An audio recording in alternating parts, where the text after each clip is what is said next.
What if I told you that a simple $20 bureaucratic errand could literally mean the difference between life and death for your dog? Well, welcome to This Explainer. Today, we're walking through an absolutely crucial, money-saving, and frankly, life-saving guide for every single dog owner out there. We're talking about how to get a dog license, right here in Cuyahoga County. To kick things off, let's look at a number that should instantly grab any pet owner's attention: $100. Seriously, if you think skipping registration is going to save you some cash, you might want to think again. In Ohio, having an unlicensed dog can actually lead to a misdemeanor charge and a fine of up to $100 plus court costs. I mean, that's way more than the cost of the actual license itself. Okay, let's dive into this. The contrast here is honestly pretty stark. A licensed dog gets a fast ticket home if they ever get lost. Often, authorities can just look up your tag and bring your pet straight back to your front door. An unlicensed dog, on the other hand, they enter a highly stressed, overcrowded shelter system where the average length of stay has roughly doubled, going from 14 days to about 29 days. And larger dogs, they can wait months. Trust me, you do not want your dog stuck in that system. So here's our roadmap for This Explainer. We're going to cover 1. Why you need to license your dog. 2. Gathering the required documents. 3. Application methods and steps. 4. Understanding the fees. 5. Renewals and those pesky late penalties. And finally, 6. Official resources and a quick disclaimer. Let's get right to it. Moving to Section 1. Why license your dog? The legal and life-saving stakes. You know, registering your pet isn't just a piece of county red tape. It's a vital safety net that's actually mandated by Ohio law for all dogs 3 months and older. It helps monitor rabies vaccination compliance and, as we mentioned, serves as your lost dog's absolute fastest ticket home. But look at the wider community impact here. The Cuyahoga County Animal Shelter receives zero general fund dollars. Their operations, the care for strays, and managing the more than 63,000 registered dogs in the county are funded almost entirely by these license fees. So your registration is literally funding local animal welfare. All right, Section 2. Gathering required documents. Prep before you apply. Okay, so here's exactly what you need to have sitting right in front of you when you're ready to fill out the form. You're going to need your basic owner contact info, of course, name, address, phone, email, and your dog's details, so name, age, breed, and gender. You'll also need to know their spay or neuter status, their coat characteristics, like specifically if they have short, medium, or long hair, their microchip identification number, and proof of a current rabies vaccination. Having all this data ready to go makes the application process incredibly fast and helps prevent any tracking errors in the county database. Next up, Section 3. Application methods and steps. How and where to apply. The whole procedure breaks down super simply into just 3 steps. Step 1, choose your term length. Step 2, pick your application method. And Step 3, submit your info and payment. So the crucial point here is really just choosing the method that works best for you.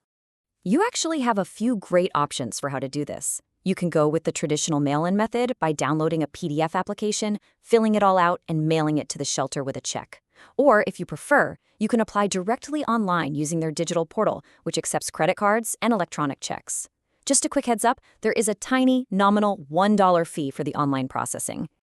There's also a super convenient in-person retail option. Places like Discount Drug Mart and Pet Supplies Plus act as neighborhood vendors. But, and this is a big but, keep in mind that these commercial outlets are strictly limited to selling standard 1-year licenses, and that's only during the open enrollment period. If you're looking to get a 3-year or permanent license, you won't be able to use these neighborhood shops.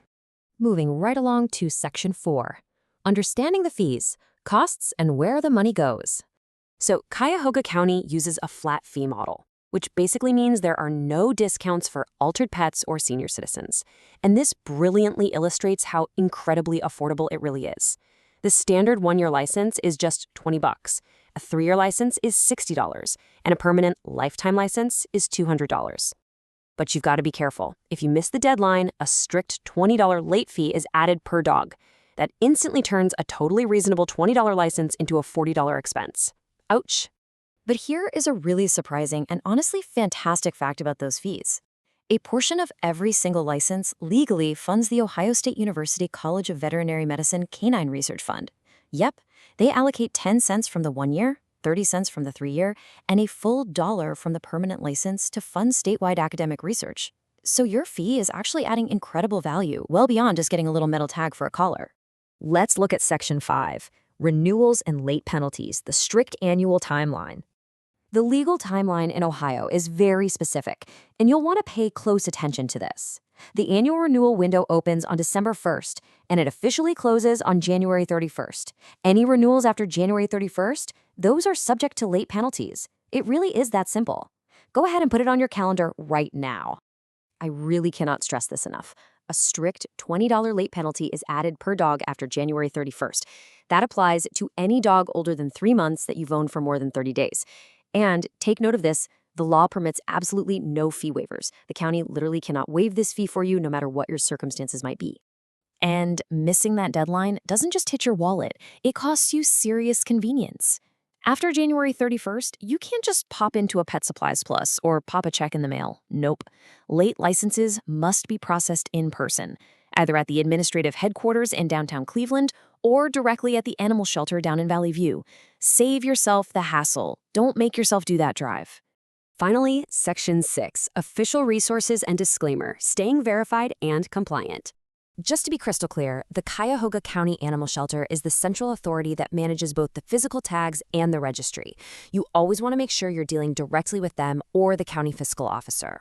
Now, here are a couple of highly actionable tips to keep your personal data safe. Only use CuyahogaDogs.com for online renewals, period. And remember this, official county portals will never ask for your date of birth, and they will never ask for detailed pet health records beyond just basic rabies and spay or neuter status. If you're on a site and it asks for your birthday to get a dog license, you are on a scam site. Get out of there. Now, to make sure this explainer remains a helpful and evergreen resource for you down the line, I do need to read this mandated disclaimer. Procedures and regulations may change. Always verify current details, fees, and requirements directly with official Cuyahoga County resources. So, we'll leave you with this final provocative thought today. When December rolls around, ask yourself, will your $20 be the fast ticket home your own dog desperately needs if they accidentally slip out the front door? Or will it be the exact funding that saves another abandoned shelter pet? Either way you look at it, it is absolutely the most important and impactful $20 purchase you'll make all year. Go get that license, protect your best friend, and hey, thank you so much for joining me for this explainer.